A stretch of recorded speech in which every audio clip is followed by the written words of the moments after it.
Olá a todos, graça e paz, meus irmãos.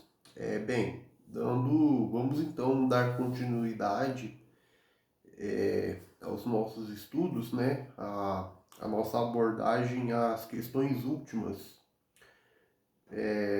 Continuando então, né? É, na, no que tange a doutrina da soteriologia cristã.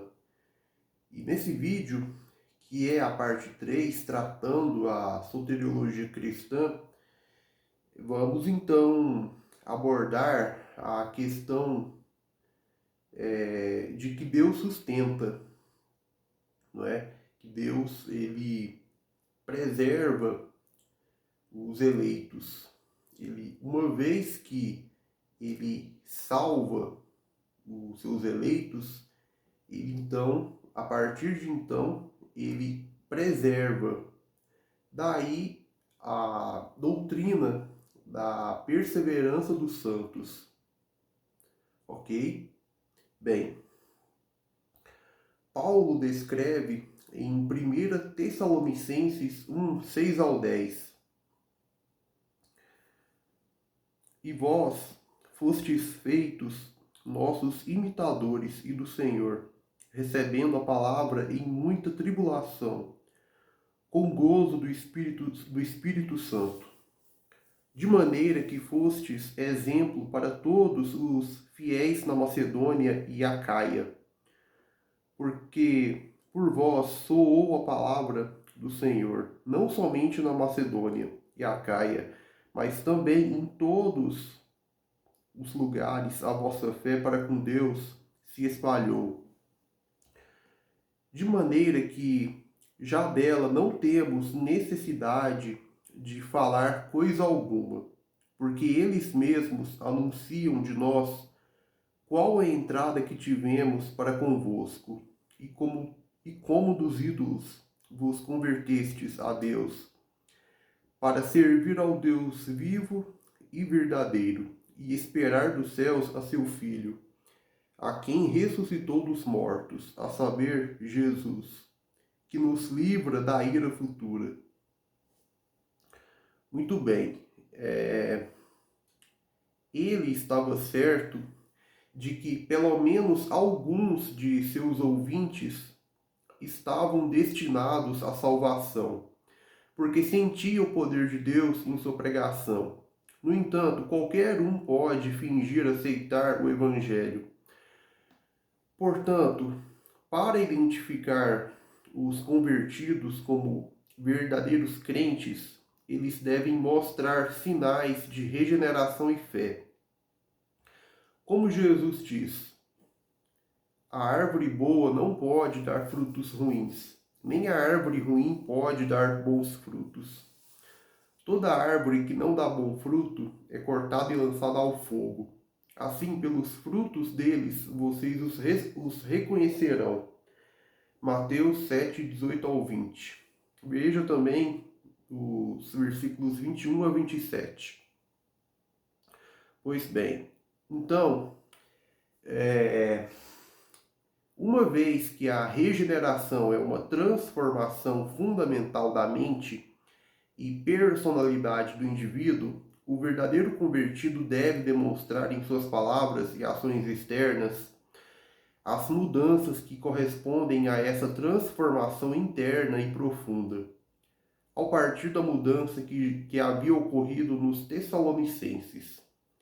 Paulo conclui que eles eram verdadeiramente nascidos de novo e que sua fé em Cristo era autêntica. Por exemplo, Paulo afirma: apesar do sofrimento intenso, vocês acolheram a mensagem com alegria proporcionada pelo Espírito Santo. Apesar do sofrimento ou tribulação. Bem, Jesus esclarece na parábola do semeador que nem todos os que aparentam receber a palavra de Deus com alegria estão realmente salvos.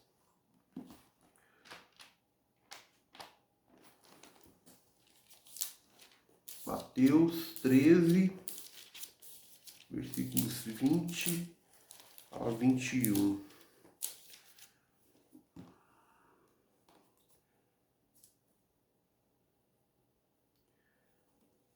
Porém, o que foi semeado em pedregais é o que ouve a palavra e logo a recebe com alegria, mas não tem raiz em si mesmo, antes é de pouca duração.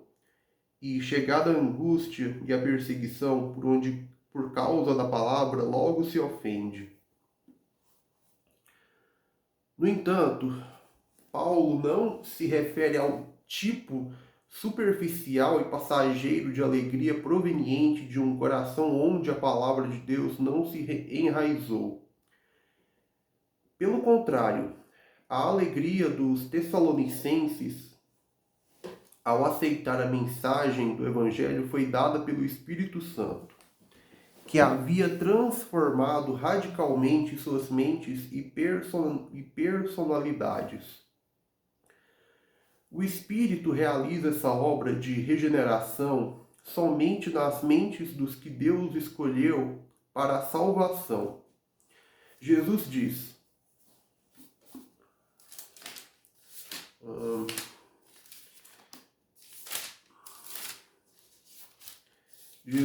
em João 3,8: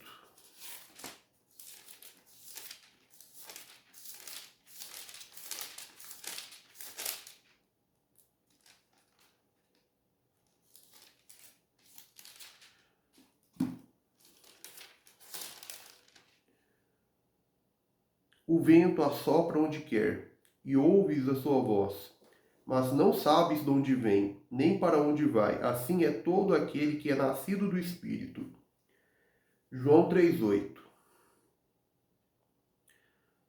Uma doutrina de salvação que ensina o livre-arbítrio não pode ser reconciliada com este versículo. Mas a doutrina bíblica da salvação afirma que, assim como o vento sopra onde quer, o Espírito de Deus regenera aqueles e apenas aqueles que foram escolhidos para serem salvos por Deus. A Escritura afirma: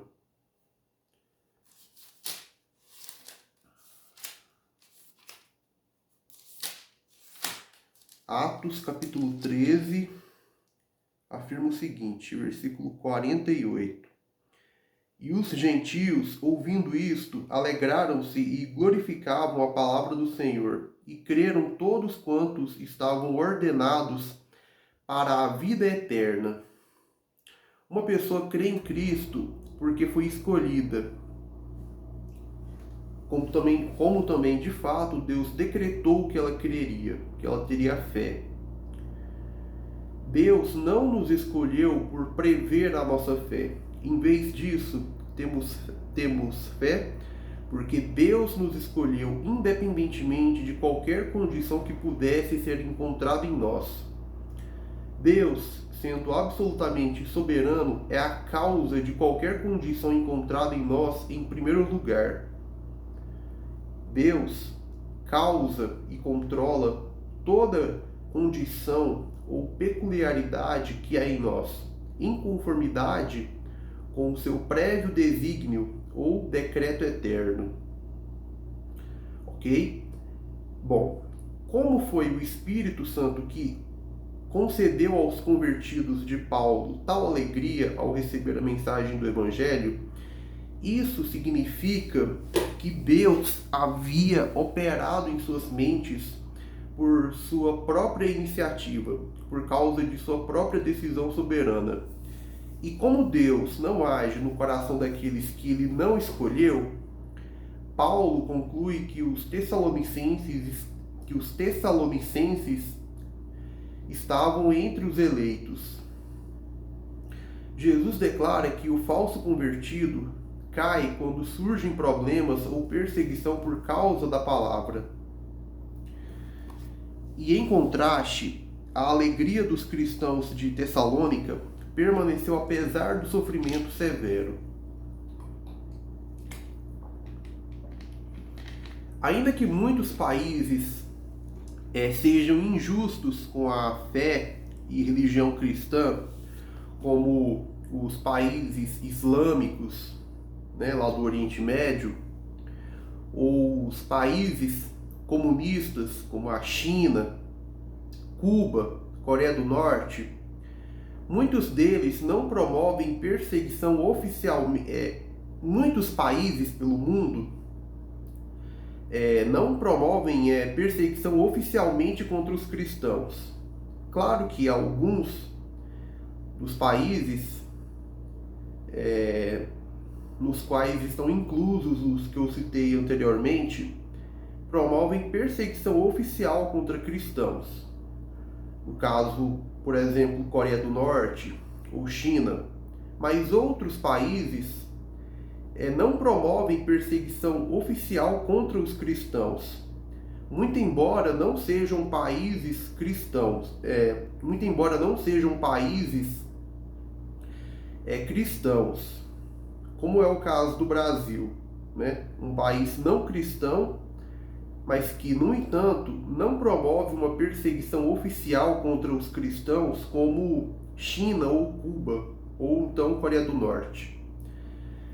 Bem, nessa condição, com certa estabilidade, como é o caso daqui do Brasil ou nos Estados Unidos, aqueles que não tiveram uma conversão genuína, reunidos por pregações não bíblicas, não são filtrados pela igreja. Contribuindo com nada ou quase nada, mas custando muito, eles permanecem tendo uma presença que incomoda, embora não reconhecida pela igreja. A solução não é aguardar por uma intensa perseguição, mas voltar ao evangelho bíblico. Mais do que alguns têm demonstrado preocupação com a alarmante frequência com que cristãos confessos estão se convertendo a outras religiões, Islã, Mormonismo, Budismo, Catolicismo e outros grupos e seitas não cristãos, contudo, o influxo incessante de conversos falsos é ainda mais alarmante. Pela atuação da providência de Deus, religiões e pensamentos ou filosofias não cristãs realmente auxiliam na remoção de falsos convertidos da igreja, para que não sejamos sobrecarregados por eles.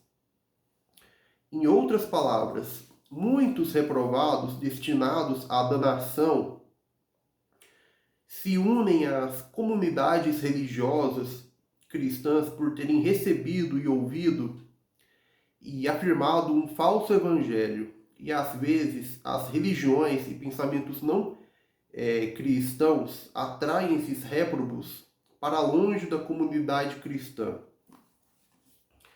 A fé genuína não apenas persevera, mas é ativa e crescente. Paulo continua dizendo aos Tessalonicenses: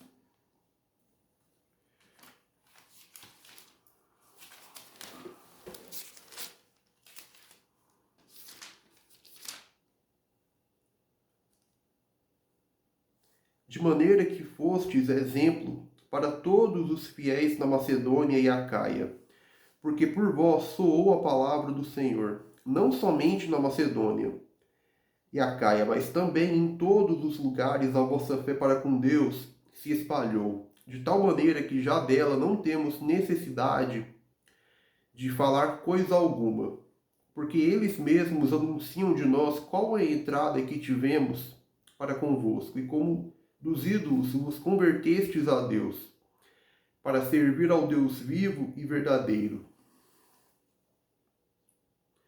E Pedro escreve: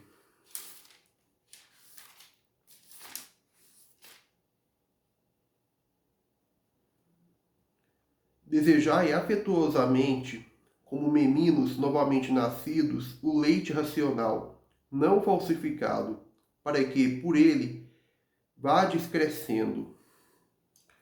Aquele que expressa não possuir interesse em estudar a Escritura ou fazer teologia, provavelmente esteja enfraquecido espiritualmente de forma temporária, mas é mais provável que ainda não tenha obtido a impregnação de vida espiritual pelo Espírito Santo.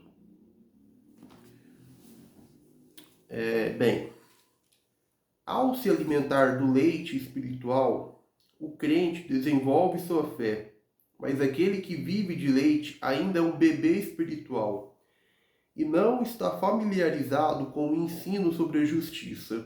Hebreus 5,13.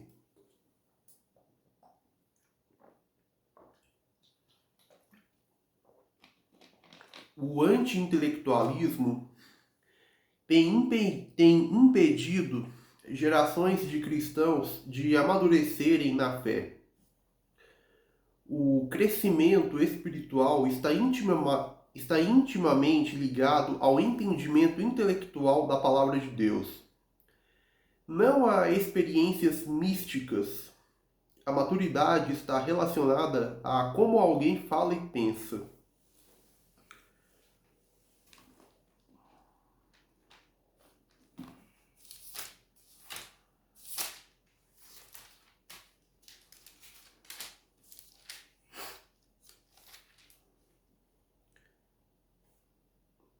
Quando eu era menino, falava como menino, sentia como menino, discorria como menino, mas logo que cheguei a ser homem, acabei com as coisas de menino. 1 Coríntios 13:11.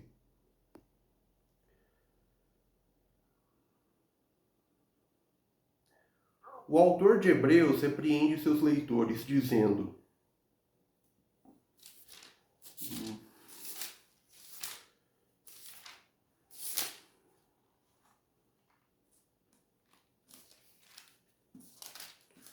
Hebreus 5:12.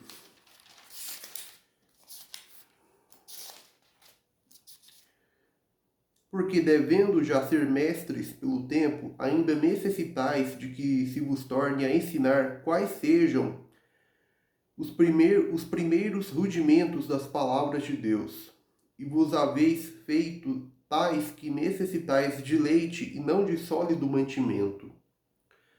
Quantos cristãos realmente compreendem a carta aos Hebreus? Muitas pessoas a consideram muito avançada, mas a carta foi direcionada àqueles que eram lentos para aprender. Verso 11. E àqueles que ainda necessitam de leite e não de alimento sólido. Verso 12. No entanto, os anti-intelectuais são desavergonhados, pois rejeitam o padrão bíblico de crescimento e transformam o cristianismo em uma questão de sentimento e experiência. Mas sigamos o apóstolo Paulo e busquemos crescer em conhecimento e caráter, com base em uma compreensão intelectual das Escrituras, para que possamos começar a falar como adultos espirituais em vez de bebês espirituais.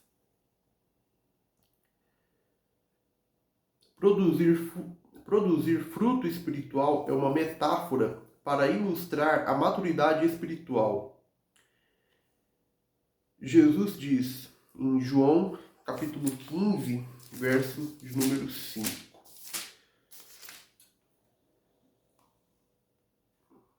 Eu sou a videira, vós as varas. Quem está em mim e eu nele, este dá muito fruto, porque sem mim nada podereis fazer. A Bíblia desafia a ideia de que uma mera declaração de fé garante a salvação. Embora uma confissão genuína de fé salve uma pessoa, independentemente de suas ações, aquele que professa fé, mas não gera frutos, não demonstra evidência de ser um verdadeiro crente e salvo. O versículo 8 afirma que uma pessoa prova ser um discípulo verdadeiro ao produzir fruto espiritual. Nisto é glorificado meu Pai, que deis muito fruto, e assim sereis meus discípulos. Os crentes de Tessalônica superaram esse teste. Sua fé perseverou e se fortaleceu, a ponto de se tornarem exemplos para outros crentes seguirem. Como Paulo instrui a Timóteo: ninguém despreze a tua juventude, pelo contrário, torna-te exemplo dos fiéis, na palavra, na conduta, no amor, na fé, na pureza. 1 Timóteo 4,12. outros cristãos reconheceram o poderoso impacto que o Espírito Santo teve nos convertidos tessalonicenses, de modo que, onde quer que Paulo fosse, não precisava mencioná-los. Os crentes, em toda parte, sabiam que eles tinham se voltado para Deus, deixando os ídolos. 1 Tessalonicenses 1:9. A genuína conversão resulta em uma transformação profunda e duradoura nos aspectos mais essenciais da mente e personalidade humana de uma pessoa. Deus modifica os compromissos mais fundamentais do indivíduo, levando-o a abandonar os ídolos que antes adorava e a render culto verdadeiro a Deus. Essa mudança nos principais básicos de pensamento e comportamento desencadeia um efeito em cascata que altera completamente toda a sua visão de mundo e modo de vida. Assim, a conversão não apenas implica em uma mudança negativa, em que alguém se afasta dos ídolos, mas também em uma mudança positiva, onde Paulo afirma que os convertidos se voltam para servir ao Deus vivo e verdadeiro. Verso de número 9. Além disso, um sistema de pensamento bíblico substitui a antiga filosofia não bíblica. Essa nova visão de mundo é aquela em que aguardamos dos céus o seu Filho, a quem ele ressuscitou dos mortos, Jesus, nosso Salvador, que nos livra da ira vindoura. Verso de número 10. Portanto, a passagem bíblica que abordamos aqui nesse vídeo ilustra a soteriologia do apóstolo, desde a eleição até a glorificação.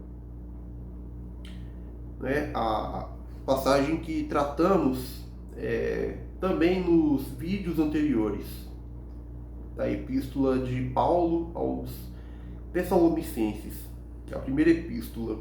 Bem, Deus escolheu aqueles que seriam salvos por meio de Cristo, através de um decreto imutável na eternidade.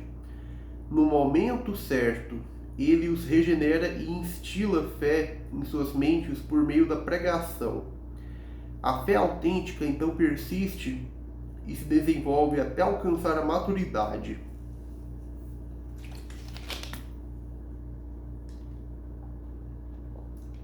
Essa transformação do ser interior resulta em uma esperança gloriosa, pela qual o crente anseia e aguarda o retorno de Jesus Cristo e a consumação de sua salvação.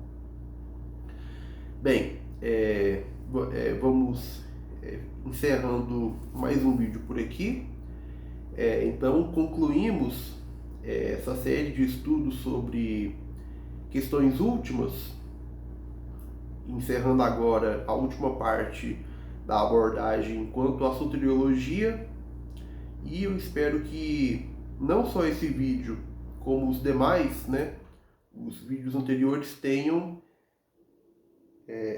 sido úteis a você e que venham a te edificar espiritualmente e intelectualmente em sua caminhada cristã. Eu espero que eu tenha contribuído e até o próximo vídeo. Deus te abençoe. Até mais. Até o nosso próximo encontro.